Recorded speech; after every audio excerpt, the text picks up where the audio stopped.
Assalamualaikum warahmatullahi wabarakatuh. Salam sehat dan bahagia Bapak Ibu hebat Indonesia. Berikut tugas 2.2.A.6 terkait demonstrasi kontekstual modul 2.2 oleh Novin Darista MPD, calon guru penggerak angkatan 8 Kota Banda Aceh. Nah, adapun fasilitator dan pengajar praktik yang luar biasa selalu mendukung dan membimbing saya, yaitu ada Bapak Wahid Rahman sebagai fasilitator dan Ibu Asmaul Husna sebagai pengajar praktik. Adapun tujuan pembelajaran kali ini, calon guru penggerak dapat mendemonstrasikan pemahaman tentang implementasi pembelajaran kompetensi sosial dan emosional dalam rencana pelaksanaan pembelajaran atau RPP. Pada kurikulum Merdeka, istilah RPP diganti dengan modul ajar untuk yang mengajar di kelas 10. Baiklah, sebelum memulai kegiatan, silakan cermati pertanyaan berikut dan diharapkan dapat Anda jawab setelah menyelesaikan kegiatan ini.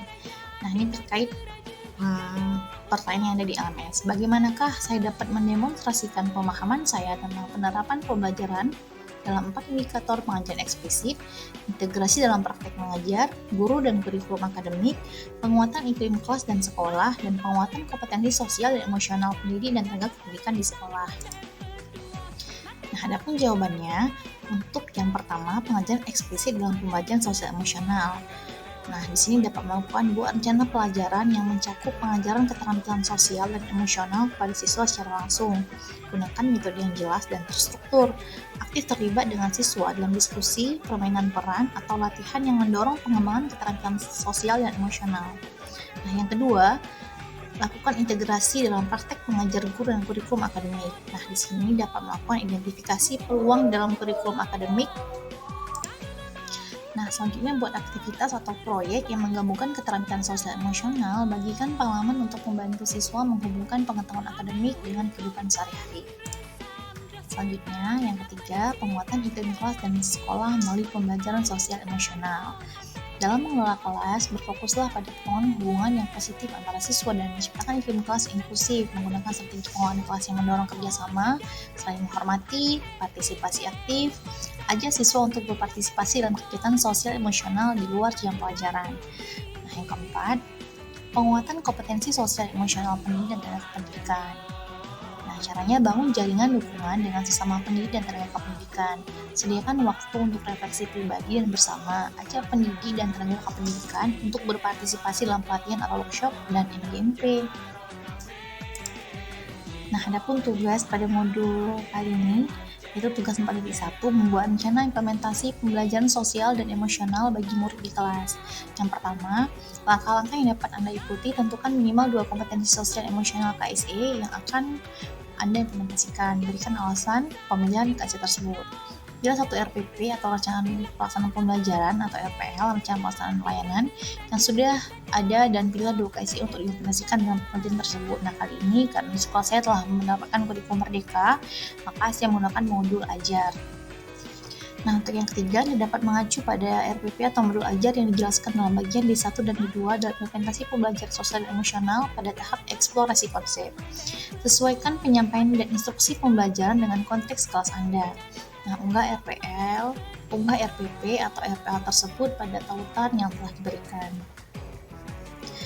Nah, untuk link RPP atau modul berdiferensiasinya, nah, ini saya sudah upload nih pada modul 2.1, boleh dicek kembali. Nah, adapun 2 nilai KSE yang saya gunakan, yang pertama, kesadaran diri atau menyadari emosi diri sendiri. Nah, pada kompetensi ini terkait dengan kemampuan siswa untuk mengenali dan memahami mengelola emosi mereka sendiri.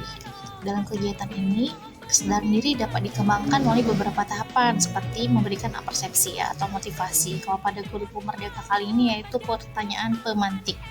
Nah, di sini tujuannya dapat mengidentifikasi tujuan pembelajaran dan manfaatnya bagi kehidupan, membantu siswa menyadari relevansi materi dan tujuan pribadi mereka dalam mempelajarinya.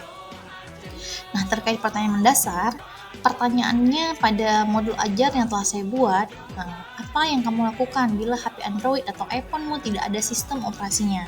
Nah, pertanyaan ini menggunakan refleksi emosional siswa terhadap situasi yang tidak biasa. Siswa dapat merasakan perasaan frustasi atau ketergantungan karena seperti yang kita ketahui saat ini, hal-hal aktivitas seluruh manusia di muka bumi tidak terlepas dari HP. Dan hal ini dapat menjadi titik awal untuk membahas bagaimana mengelola emosi dalam menghadapi tantangan. Nah, untuk nilai KSI yang kedua, yaitu saya mengambil kesadaran sosial. Nah, pada kompetensi ini melibatkan kemampuan siswa untuk memahami dan merespon emosi orang lain, serta berinteraksi secara positif dalam berbagai situasi sosial. Dalam kegiatan ini, kesadaran sosial dapat diperkuat melalui langkah-langkah berikut. Nah, pada kegiatan ini, modul yang telah saya buat mendesain perencanaan proyek. Siswa bekerja dalam kelompok untuk merancang infografis. Mereka perlu berkolaborasi, mendengar ide-ide teman mereka, dan merespon dengan empati terhadap gagasan dan sudut pandang yang berbeda-beda. Nah, ini dapat membantu siswa memahami pentingnya bekerja sama dalam kelompok dan menghargai kontribusi masing-masing peserta. Nah, yang kedua, menguji hasil. Di sini dapat memberikan tanggapan terhadap hasil infografis dari kelompok lain dan membantu siswa mengembangkan kemampuan serta memberikan feedback konstruktif dan berempati terhadap karya orang lain. Nah, kenapa saya memilih dua nilai KSI ini? Alasannya, pemilihan kedua kompetensi ini didasarkan pada rangkaian aktivitas yang mendorong siswa untuk mengenali dan mengelola emosi mereka sendiri, serta memahami dan berinteraksi secara positif dengan emosi dan pandang orang lain. Melalui kolaborasi, refleksi, dan interaksi, siswa dapat mengembangkan keterampilan sosial dan emosional yang penting dalam kehidupan sehari-hari dan dunia kerja. Selain itu, format kegiatan pembelajaran melibatkan diskusi kelompok, pemberian feedback, dan refleksi pribadi dapat memberikan pengalaman nyata dalam berinteraksi dan bekerja sama dengan orang lain yang sangat relevan dalam pengembangan keterampilan sosial dan emosional siswa. Terima kasih. Salam sehat dan bahagia, terus semangat untuk bergerak, tergerak, dan menggerakkan. Assalamualaikum warahmatullahi wabarakatuh.